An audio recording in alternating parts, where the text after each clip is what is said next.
Time now for yours truly, Johnny Dollar.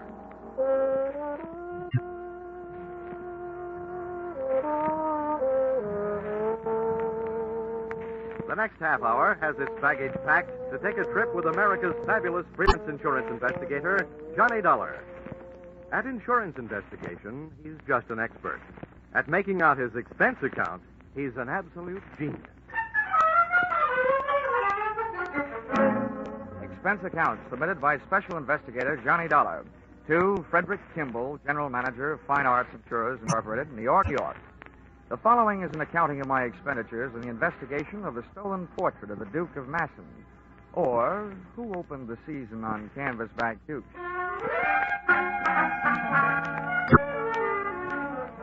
Expense account, item 1, $350, plane fare, New York to London. Item 2, $125, replacement, brand new light tan topcoat, borrowed and not returned by fellow passenger during flight. We had cleared Gander, Newfoundland, and were 4 hours out, flying at 20,000 feet over the Atlantic, with a night in the weather, fighting it out to see which could darken the sky first. Most of the passengers were asleep, but the rough weather was giving the man in the seat beside me a rough time. Although the plane had leveled off, his dinner was still trying to gain altitude. Among other things, he complained of chills, so I slipped out of my topcoat and threw it around his shoulders. Oh, thank you. I'm sorry to be such a bother. I think I'll try a drink of water. Okay, I'll buzz for the steward. No, don't bother. She's up forward. Maybe they walked back. Too far. He stepped out for a breath of fresh air. I didn't think anybody could get sick enough to do that. By the time I got to the back of the ship, the rear seat passengers were milling around the aisle, all of them claiming not to know anything about what had happened. I didn't either. But if my ex-friend hadn't jumped out of the plane, he'd been pushed. And that posed this tantalizing question. If he'd been pushed, and since he'd been wearing my light tan topcoat, was I the one who was supposed to be taking that 20,000-foot swan dive into the Atlantic? I looked over the passengers, and to me, they all looked guilty. But I knew they couldn't be. I also knew I had no chance of finding out which one was. When things settled down, everybody started asking the stewardess for sedatives to help them get back to sleep. I asked her for some black coffee to keep awake.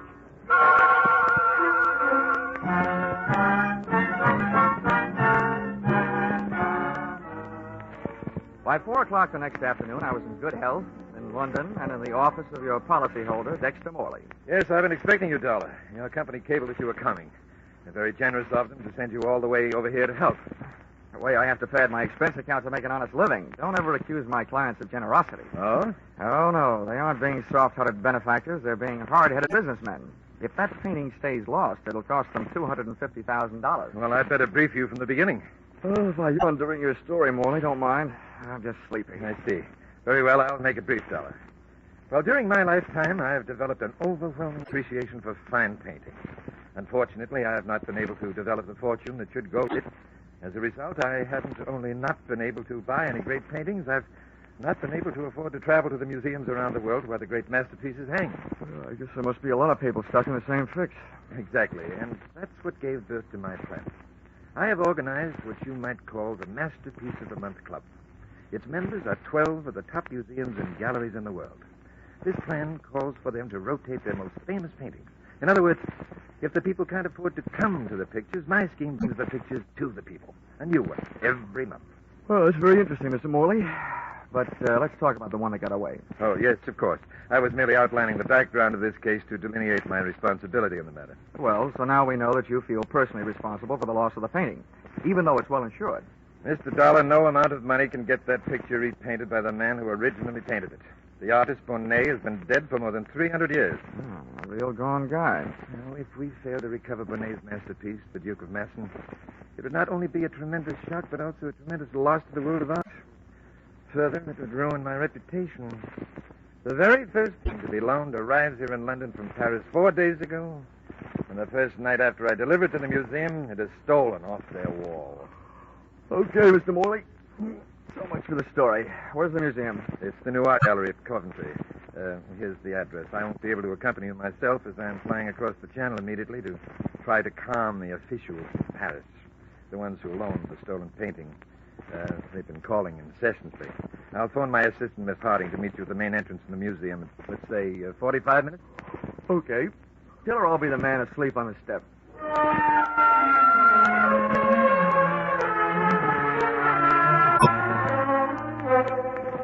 Expense account, item 3, sixpence halfpenny, London papers. To read while waiting for Miss Harding at museum entrance. No matter what I told Mr. Morley, I was afraid to go to sleep. Page 1 of each newspaper referred to my reason. The misadventure which had occurred on the plane the night before. A possible attempt on my life. Then along came another good reason for my lids drooping. Miss Harding was an eye-opener. Speaking in artistic terms, no painter could completely capture her dimensions. A sculptor could come closer. As far as I was concerned, so could she. And she did. Would it be Mr. Dodd? It would indeed. I'm Miss Harding. Mr. Morley indicated that I might find you asleep. I say that must have been a shocking experience on the way over. Oh, not only shocking, but frustrating. Oh? Yes, there was nothing much that could be done. We circled long enough to drop a few life rafts, some flares, and a big blob of yellow oil to help mark the spot. Then all the pilot could do was call for the air-sea rescue boys and hope. Yes, it's been in all the papers the whole day. Poor chap. Yeah, and it could be that there, but for the grace of a light tan topcoat, go I. What was that? Oh, nothing. Well, shall we go museum prowling? Yes, of course, though. Well, there isn't much to see, just a blank space on the wall. Well, let's take a look anyway.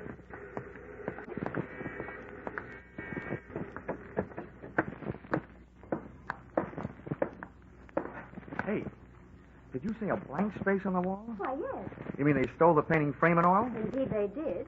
Oh, art thieves are doing things the hard way these days. Usually they just cut the painting out of the frame, stick it to the coat, and make a getaway. Yes, Mr. Dodd, I know. But perhaps this job was done by a beginner, or perhaps the burglar was interrupted and had to make a run for it, frame and all. There are infinite possibilities. Yes, infinite. Thanks. Mr. Dollar, frankly, I think this trip here to the museum is an utter waste of time. I've gone over the whole situation with a gentleman from Scotland Yard. There isn't so much as a single fingerprint. Miss Harding, I have yet to solve a case with a fingerprint. Sorry, I forgot. Men just can't stand to see any show of efficiency in women. Oh, I wouldn't say that.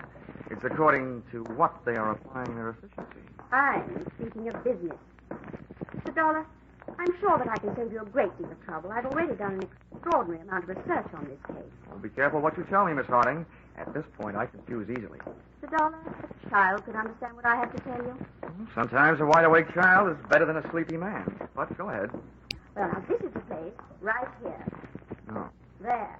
You see? A blank wall. Now, Mr. Dollar, of the 12 foremost art thieves in London, I have discovered that 9 are currently in prison. 1 is in hospital after falling 4 stories off a roof, and the other 2 are at large and may be found residing at the addresses I have here. Hey, you sound more like a patron of the criminal courts than you do of the arts. The entire subject of criminology fascinates me. Now, have you seen enough of your blank wall? Yep, things are blank enough. Give me those addresses. And while you're at it, maybe you better give me yours. Mr. Dollar, you don't think I look suspicious? Oh, no. Delicious.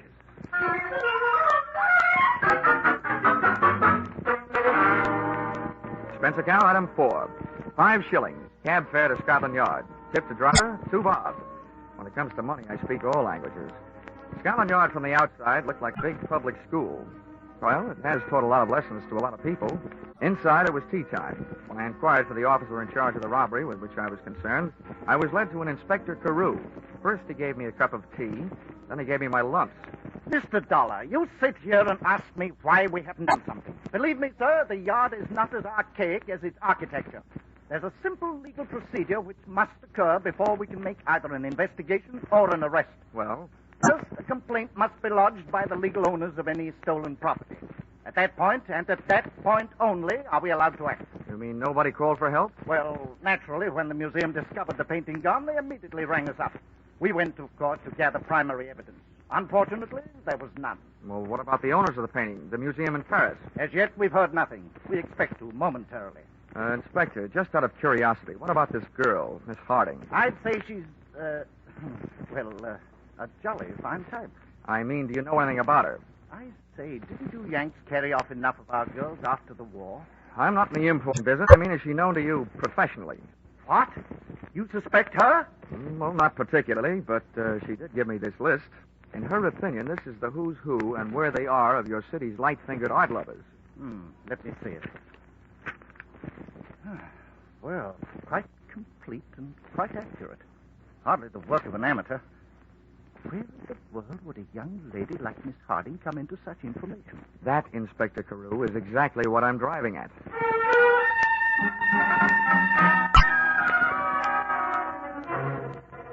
Back in a taxi headed from Scotland Yard on my way to check into the Mount Royal Hotel, I gave my eyes a rest at the risk of missing the sightseeing, but my mind refused to follow suit. It now had 3 blank walls to stare into. The one in the museum, the one at Scotland Yard, and the most provocative of the 3 to look at, the girl who knew too much, Miss Muriel Harding. My mind also kept ruffling my nerve ends with a question. Was I supposed to be the guy who got dumped out of that plane the night before? We arrived at the Mount Royal Hotel, and I got my answers. Here we are, sir. That's the Mount Royal, right? Dead on the two-way. You can't miss it. Okay. What's the bill? To you, sir? That'll be half the crowd. How much? 2 and 6, sir. Oh, here. You figure it out. Phew.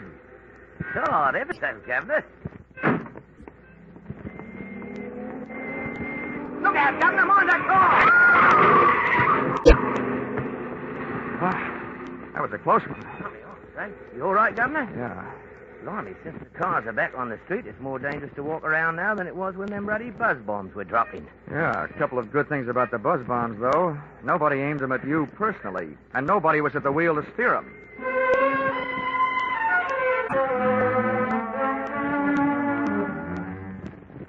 That made it official. I had been set up for a pigeon, and it was me somebody had tried to turn into a seagull during that flight across the Atlantic. Expense account item 5. £3.10 to bellboy for services rendered. How about that? $14 for a bottle of scotch. I knocked off 40 winks. It felt like only 20. Then I grabbed a shower, shave, and a cab down Oxford Street and over to Soho. Expense account item 6. 5 shillings, the legal limit on the price of dinner in England these days. I ate in a nice place called Kettner's. Dinner being a bit of chicken, 3 choices of vegetable. Brussels sprouts boiled, Brussels sprouts creamed, and Brussels sprouts roasted. For dessert, I looked at the names and addresses of Miss Harding's 2 candidates for the boys most likely to have succeeded in swiping the missing portrait of the Duke of Masson. I was in the right district for one of them. I found myself in a dark and lonely mews. That may sound good to you, but in Soho, a mews is still only a place fit for ash cans and cats. I groped my way up the stairs to the address of the number 1 boy on Miss Harding's list. At a top step, I was breathing hard. That wasn't all from the climb. I clenched my teeth, my knuckles, and knocked on the door. Then I broke roll 2, the basic instructions for the working snoop. I opened the door. That lock never went to Yale. The door of a wood-burning stove across the room was open, the flames erratically painting the walls with orange light, then erasing them back into black darkness. I finally dared to breathe. Then I saw what I was looking for, lying on a table, its edges curled upward. An oil painting of a guy with short breeches and a long face. I started forward, but something barred my foot. I stared down at the floor in front of me. First it was pitch black. Then the light from the stove flared up, and I saw that the object was what I thought it was, and hoped it wasn't. A man. Wearing his head. And I don't mean his hair. Parted in the middle. I rushed across the room, flipped the middle off the top of the stove to give me more light, and looked for a telephone. There was none in the room with a corpse, so I tried the door of the next room. And the door I was trying started erupting.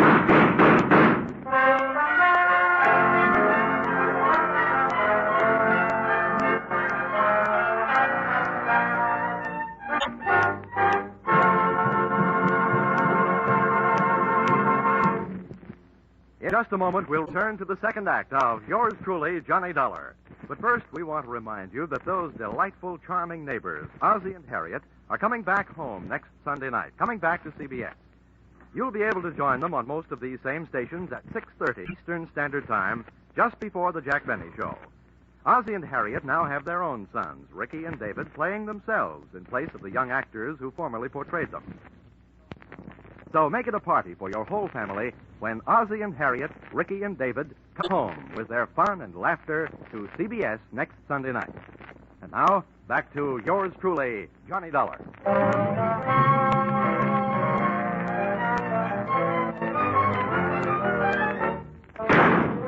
When those bullets came crashing through the door at me, I dropped to the floor. I still don't know whether my knees buckled or I meant to go down. I stayed where I was. But whoever it was on the other side of that door decided to take off. Out the window. I got to my feet, but by the time I kicked the door open and got to the window, I had that old Mother Hubbard feeling. The cupboard was bare.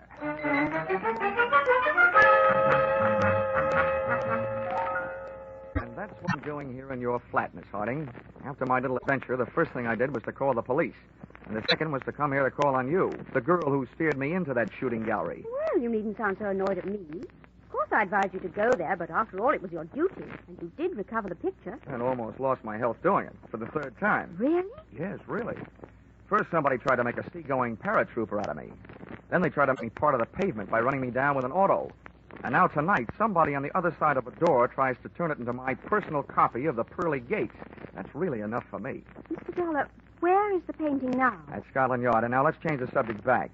What's bothering me is bothering me plenty. I want to know who didn't want me to find that picture and why. Why, it seems elementary. Thank you, Dr. Watson. The thief naturally didn't want you to find it. Miss Harding, please. When I got shot at, the apparent thief was dead. Well, they do have henchmen, you know. If he was killed by an accomplice, why did the killer leave the painting? Oh, I'd have no way of knowing. Of that, I'm still not sure. Oh, really, Mr. Dollar, come on, you hardly suspect me. I'd suspect you less if you'd stop saying that. At this point, I suspect everyone. Even Dexter Morley, of dreaming up this whole painting of the month scheme to bring those paintings within stealing distance. Oh, but that's utterly Yes, ridiculous. I know.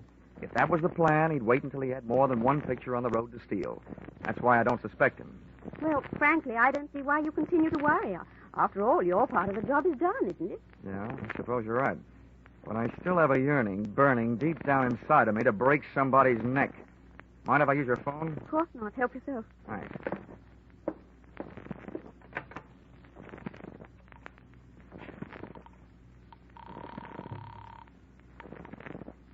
This is the transatlantic overseas operator. Hello, I want to talk to New York. Now, don't worry, I'll call collect. My name is Johnny Dollar. I want to place a collect call to New York. Number is Plaza 6, 9184. Check this, please, sir. Your name is John Dollar. New York number you are calling is Plaza 69184. And the call is collect. Correct? Correct. Collect. Right you are, sir. We shall ring up immediately if there's a clear circuit. Thank you. They'll call me. Well, while you're waiting, you probably do with a bracer. Do you care for a drink? What have you got? Oh, gin and orange, gin and lemon, gin Italian, or gin French. No whiskey. No, thanks. Well, come and sit down over here. Very restful. What's more restful in the eyes where I am? Here, I can have a better look at you. However, Why, Mr. Dollar, you can be charming. Do you mind if I change the Mr. for Johnny? It sounds much more fun. I'll swap you one Johnny for every Muriel you let me use. It's a bargain. Now, tell me about yourself. Your life fascinates me. I'm an absolute bug on criminology. At the moment, Muriel, that happens to be my unfavorite subject. Let's talk about you. Where shall I begin? Just after the age of 21? You're a saucy type. At the age of 21, I was serving in the WAF, Huh? the Women's Air Force. Oh, you must have had a lot of exciting adventures. Rather. What was the most exciting? Oh, I think perhaps the night the young U.S. Air Force captain kissed me. Oh, one of the boys of the Wild Blue yonder. Maybe it was the blue of your eyes that made him wild. Johnny. I know how he must have felt. Please, Johnny.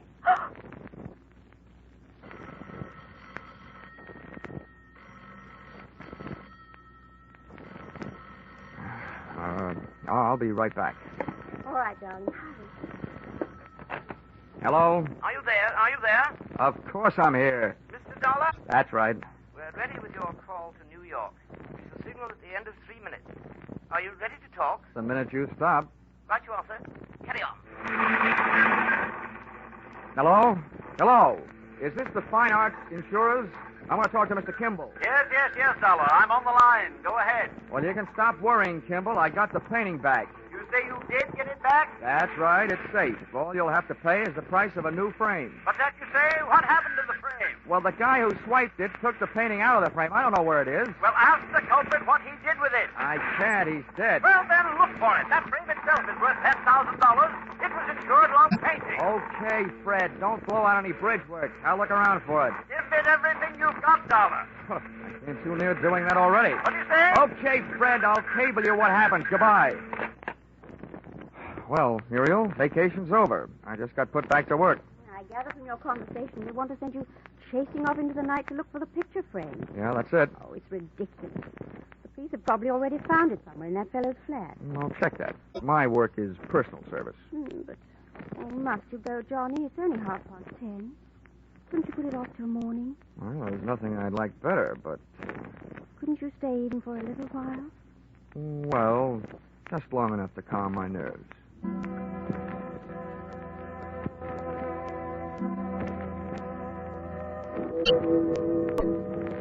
Big Ben was ringing up midnight on Time's greedy cash register when I finally cleared with a bobby guarding the back alley flat that had not so long before given up one unprecious life and one very precious painting.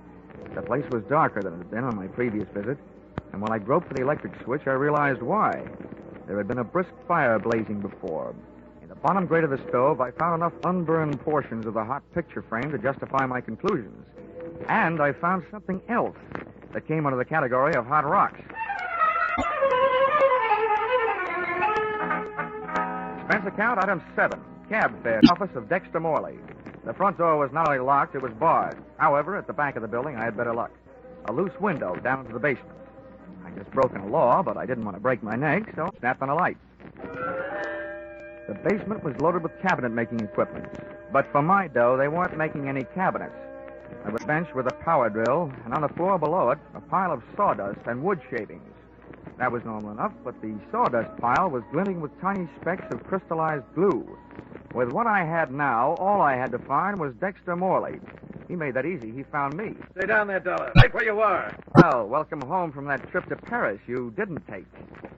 That gun in your hand suggests that I'm right about one thing, anyway. Yes, and what's that be? That whoever took the shot at me earlier tonight was probably not an Englishman. The bobbies over here don't carry guns, which makes most English mugs afraid to. You're an American. That's interesting, but hardly valuable. I've got some more. How valuable is this? I think you're in on, or at the head of, a very high-class smuggling racket. And I think you set up that painting of the month scheme of yours to establish just about the neatest method of smuggling that I've ever heard of. You're very generous. I know how I operate, so what you could tell me about it could do nothing more than bore me. What I want from you are the diamonds. Maybe I can trade you. Some diamonds for some answers. You're in no position to bargain. Give me the diamonds or I'll shoot you and take them off you. No, wait a minute. I'd better explain my bargaining position. I think you'll admit it's not the worst. Since you must have followed me here, you know I took a cab from the murder flat. One without a taillight, so you don't have the number. But, brother, I do. And the diamonds are jammed down behind its back seat. Now, let's bargain. What? You... All right. What do you want to know? Just let me do the guessing, and check me if I'm wrong. You set up a chain of famous paintings which would move around the world through your branch offices. As each one passed through your hands here, the frame was to be dismantled and holes bored in it at the joints for the purpose of smuggling diamonds. Right so far? Yes, Dollar, right. But remember, the more you are right about, the worse it is for me. So naturally, the worse it is for you. We'll take care of that later. This scheme of yours fascinates me. The stuff moves around the world in the picture frames, under official armed guard, and enjoying virtual diplomatic immunity through customs. It's great. It would have been great if it hadn't been for that heavy-handed oath. Oh, that fills in a missing link. From out of the night comes a burglar, steals your first loaded picture, shoves the frame into his stove to get rid of it. You arrive, cream him with your gun, then I arrive, interrupting you before you get what you want out of the burning frame, and then... You saw what happened to him when he resisted me, Dollar. But now you must realize that I won't hesitate a moment. It works the other way, doesn't it? You kill me, who tells you the number of that taxi? And without it, you'll never get your diamond. There are ways. Keep your hands behind you. Painful. I thought so. Your head will wear out before this gun barrel... Now, feel more like talking? Just enough to tell you one more thing. You can tell that blonde accomplice of yours I was onto her from the start. Johnny, what do you mean? What? Ow! Don't shoot back!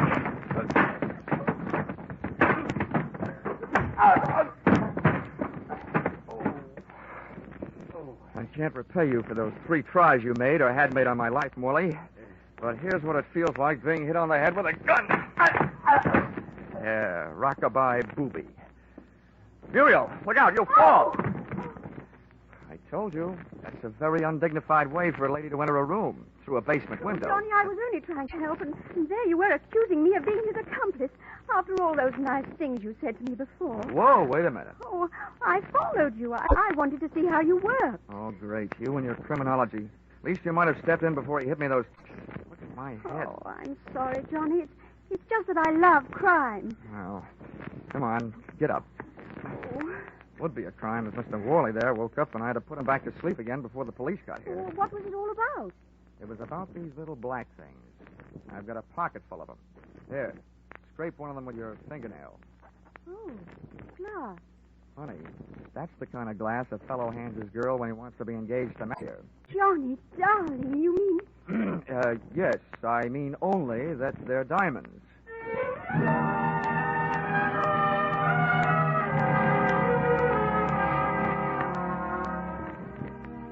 Expense account, item 8, $350. Plane fare out of attempted matrimony by the party of the second part. Item 9, $25. Gift to Muriel Harding. 2 books, one on the art of crime, the other on the art of cookery, in the hopes that the latter might attract her to the pursuits of a more womanly hobby. Item 10, 10 cents. Broma Seltzer. Purchased upon landing at Gander, Newfoundland. The only thing still fighting me on this case were those Brussels sprouts I had at dinner in London the night before. Expense account total, $1,563.40. If you find any slight discrepancy in this amount, in my favor, blame it on my confusion and lack of understanding of the international rate of exchange. The only thing I like to exchange at this point is my head with its 2 new lumps. Wishing you the same, yours, truly, Johnny Dollar.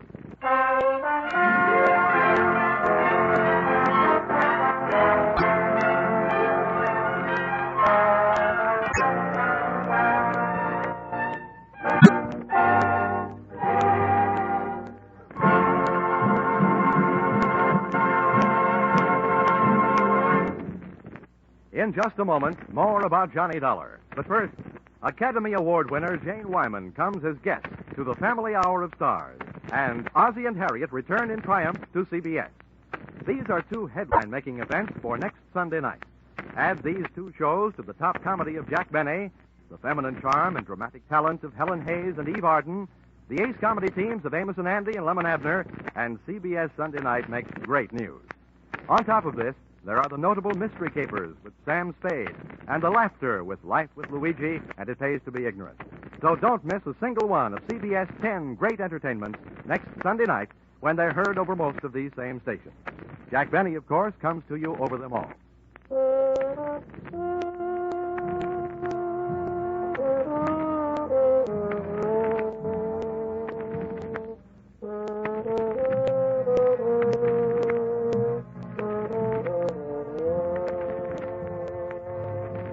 Listen in again next week when CBS brings you Yours Truly, Johnny Dollar, with Charles Russell as Johnny. Yours Truly, Johnny Dollar is written by Paul Dudley and Gil Dowd, with music by Mark Warnow, and is produced and directed by Richard Sandville for CBS, the Columbia Broadcasting System.